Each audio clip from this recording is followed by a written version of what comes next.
Nous allons intéresser dans cette vidéo à la notion du courant de probabilité. Et pour ne pas alourdir la présentation, on va se limiter au problème quantique unidimensionnel. Sur l'axe des x, on fixe un intervalle x1, x2. La probabilité de présence d'une particule quantique dans cet intervalle est donnée par P de t égale l'intégrale de x1 à x2 du carré du module de sa fonction d'onde psi de xt. Calculons d'abord la dérivée par rapport au temps de cette probabilité de présence pour prévoir son sens de variation. Pour cela, il suffit de remplacer le module de psi au carré par le produit psi étoile fois psi. Psi étoile, ici c'est le conjugué de la fonction psi. Comme vous le savez déjà, on peut continuer le calcul en dérivant par rapport au temps le produit psi étoile fois psi et appliquant tout simplement la formule de dérivation d'un produit.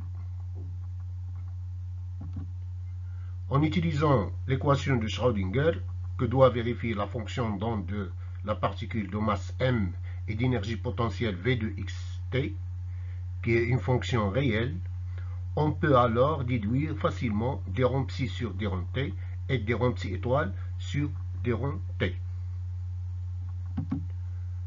Lorsqu'on remplace ces deux dérivées partielles par leur expression, on constate que le terme qui contient l'énergie potentielle se simplifie et on trouve d de p sur dt égale IH bar sur 2m fois l'intégrale de x1 à x2 de cette expression qui contient les dérivées secondes de psi et de psi étoile. On peut vérifier que cette fonction à intégrer, celle-ci, ce n'est que la dérivée par rapport à x de psi étoile d rond psi sur d rond x moins d rond psi étoile sur d rond x fois psi. Ce qui donne finalement d de p sur dt égale IH bar sur 2m fois la primitive au point x2 moins la primitive au point x1.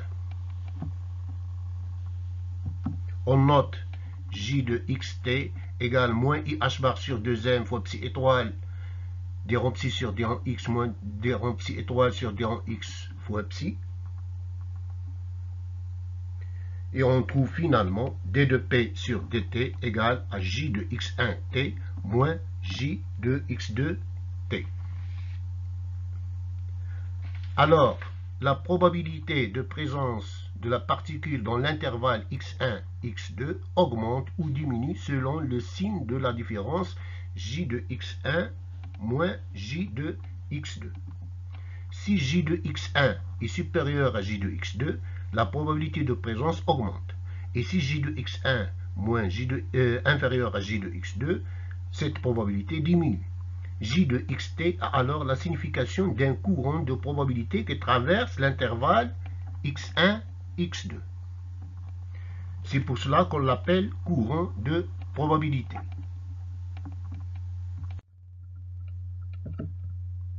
Remarquez que cette fonction courant de probabilité est une fonction réelle, parce qu'elle est égale à la somme d'une fonction complexe et de son conjugué. On va la calculer pour deux cas particuliers. Si psi est une fonction d'onde plane, psi de xt égale à a fois l'exponentielle de i plus ou moins kx moins oméga t. Ici, oméga est la pulsation et k le vecteur d'onde. Plus k si l'onde se propage suivant les x croissants et moins k suivant les x décroissants. Un calcul simple nous ramène au résultat j de xt égale plus ou moins h bar k sur m fois le module de l'amplitude a au carré. Remarquez que la fonction d'onde plane n'est pas de carré sommable, parce que le module de psi au carré égale module de a au carré est une constante. Un deuxième exemple qui est plus proche à la réalité est lorsque psi est un paquet d'ondes qui est une superposition continue des ondes planes pour tous les vecteurs d'onde allant de moins l'infini à plus l'infini. On peut écrire les coefficients g de k sous forme de son module multiplié par l'exponentielle de i fois son argument alpha de k, ce qui donne psi de xt en fonction du module de g de k et de alpha de k.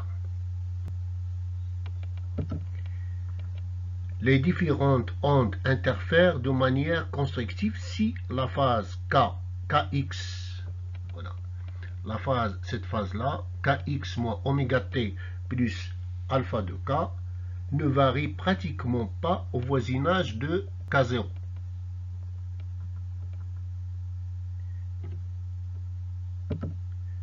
Psi de x est alors maximal au point x0, au point x0 de t, tel que, bien sûr, d sur d de t, tel que la dérivée de la phase par rapport à k est égale à 0, c'est-à-dire ne varie pratiquement pas au voisinage de k0. Ce qui donne x0 de t égale à t fois d de oméga sur d de k au point k0 moins d de alpha sur d de k au point k0. Ce qui montre que la vitesse du groupe d de oméga sur d de k au point k0 n'est que la vitesse de maximum de paquet d'ondes, c'est-à-dire d de x0 sur d de t. On voit ici d de x0 sur d de t, c'est d de oméga sur d de k au point k0. Le cas particulier qu'on va traiter est lorsque g de k ne prend des valeurs notables qu'au voisinage du vecteur d'onde k0, c'est-à-dire delta k, ce delta k est très très faible. On approche pour cela oméga de k par son développement limité au voisinage de k0, c'est-à-dire oméga de k égale à oméga 0, ici oméga 0 c'est oméga de k0, moins k moins plus k moins k0 fois d de oméga sur d de k au point k0, c'est-à-dire la vitesse du groupe, ce qui implique kx moins oméga t, cet argument-là, kx moins oméga t, à peu près égal à k moins k0 fois x plus k0 x. Ici, on a tout simplement ajouté et retranché k0 x moins oméga 0 t moins k moins k0 fois vitesse de groupe fois t. Ce qui donne finalement psi de xt égale, on a fait sortir cet exponentiel, il ne contient pas k, l'exponentiel de i k0 x moins oméga 0 t fois l'intégrale de moins l'infini à plus l'infini de g de k fois l'exponentiel de i k moins k0 fois x moins vg t, t fois d de k. Ici, puisque les valeurs de g, le vecteur d'onde est proche de k0, g ne prend des valeurs notables que au point k0, on peut approcher ici, puisque l'exponentiel de k moins k0 au point k0 il donne 1. Ici, en approchant g de k à g de k0, dans notre cas particulier, et la fonction d'onde psi de x devient comme une fonction d'onde plane, g de k0 fois l'exponentiel de i k0 x moins oméga 0 t. On peut appliquer alors la même formule de courante de probabilité pour une onde plane en utilisant le vecteur d'onde k0 et l'amplitude g de k0.